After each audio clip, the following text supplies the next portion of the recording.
There's a food on this list that most Muslims eat without realizing it's haram. Not pork, not alcohol.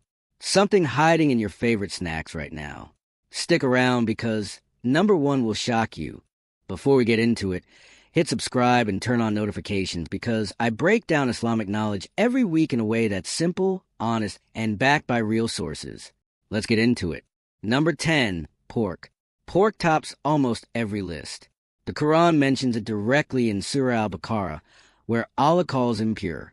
For a Muslim, the first reason to avoid it is simple obedience to Allah's command. Scholars also point out pigs historically carrying parasites and disease, which helps us appreciate the wisdom behind the rule. But obedience comes first. The science is a bonus. Number 9, blood. Flowing blood, whether drained from an animal or consumed directly, is forbidden. This comes straight from Surah Al-An'am. Long before modern science understood bacteria, Islam drew a clear line around what enters your body. One exception worth knowing: seafood has its own special ruling and isn't included in this restriction. Number 8, carrion.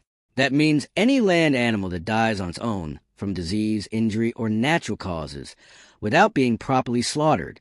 This is confirmed in Surah Al-Ma'idah. Why does it matter? Because you don't know how it died, and disease or toxins can stay trapped in the meat. Halal slaughter exists to guarantee the animal was healthy. And yes, seafood gets an exception here too. Number 7, animals slaughtered in the name of others. This one is spiritual, not physical. If an animal is dedicated or sacrificed to anyone or anything other than Allah, it becomes haram, regardless of how healthy or clean the meat looks. This comes from Surah Al-Baqarah. Islam ties food directly to intention and worship, not just biology. Number 6, carnivorous animals with fangs. Lions, wolves, tigers, and similar predators are off limits. This is an explicit hadith found in Sahih Muslim, where the Prophet forbade eating any beast that hunts with fangs. Some scholars note these animals often carry unpredictable diets, an interesting observation, but the ruling itself comes straight from a hadith. Number 5, birds of prey. Eagles, hawks, and vultures fall into the same hadith, alongside birds that hunt with talons. It's a direct prophetic instruction, not a guess. Scholars have pointed out that many of these birds eat carrion themselves, which is worth knowing, but again, the command comes first. Number 4, intoxicants. Alcohol and anything that clouds a mind is haram, and this extends beyond just drinks. The Quran is direct about this in Surah Al-Ma'idah, linking intoxicants to gambling and calling them a means Satan uses to create hostility. It's about protecting your judgment, your relationships, and your connection to Allah. Number 3, domestic donkeys. Less talked about, but confirmed in Sahih Bukhari. During the Battle of Khaybar, the Prophet prohibited eating domestic donkey meat specifically. This ruling applies to domesticated donkeys, not wild ones, which some scholars have treated differently. Number 2, animals not slaughtered according to Islamic law. Even if the animal itself is halal, like a cow or chicken, if it wasn't slaughtered with a swift cut, a mention of Allah's name, and proper draining of blood, it becomes haram. This is laid out in Surah Al-Ma'idah.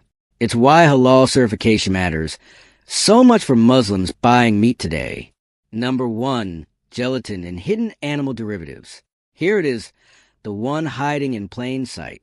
Gelatin is frequently derived from pork or improperly slaughtered animals, and it shows up in gummy candy, marshmallows, vitamins, and even some yogurts.